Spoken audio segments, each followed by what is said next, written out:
शशि बाबू लंदन वाले बरसों से रहते तो ये लंदन में है, लेकिन इनके दिल में आज भी हिंदुस्तान बसता है।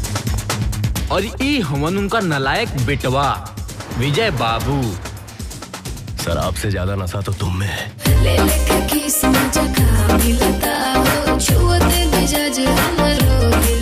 इको कर्मिया ये हुकुल चालू कर देलस, ये हमरा से बर्दाश्त ना होई।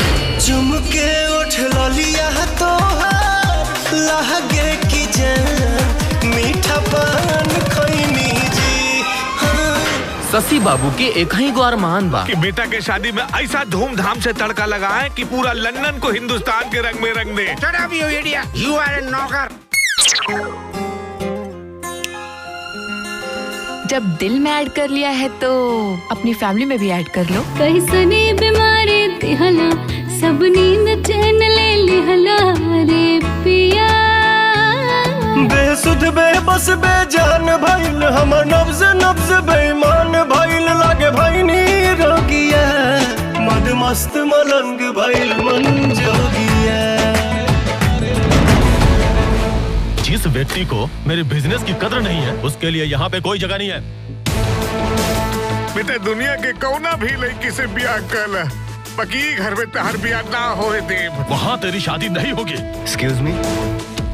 उससे बेहतर 1000 लड़के खड़े कर दूंगा, लेकिन विजय जैसा प्यार करने वाला कोई नहीं मिलेगा। ना तू बेटा के बाप माने राजा भोज महाराज पापा।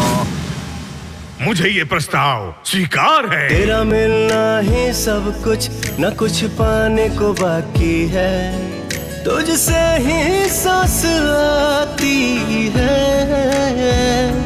जीने के लिए तू काफी है। क्यों ना हम इनका मूड स्विच हो से पहले अपने बच्चों की एंगेजमेंट तय कर दे। तू काफी है। Welcome welcome. सज धज के जब पहिरेली हम ड्रेसी करिया। काहे रुक जाला हमरा पे बब तोहर नजरिया। पीछे पीछे हमरा के हाँ के करन समय बर्बादी। कजरा कतल करवाती, कजरा कतल करवाती। जी अजय के रोक लेना जी, रोक लेना अजय के। श्रीमती जी, हमनी के अरमान हमनी के साथ दफन हो जाए। संस्कारी बनने का ये झूठा नाटक क्यों? हम दोनों की शादी नहीं हो सकती है। आई एम सॉरी विजय। जिस बाप का तुझ जैसा औलाद हो ना, उसे यही सब कुछ सुनना पड़ेगा।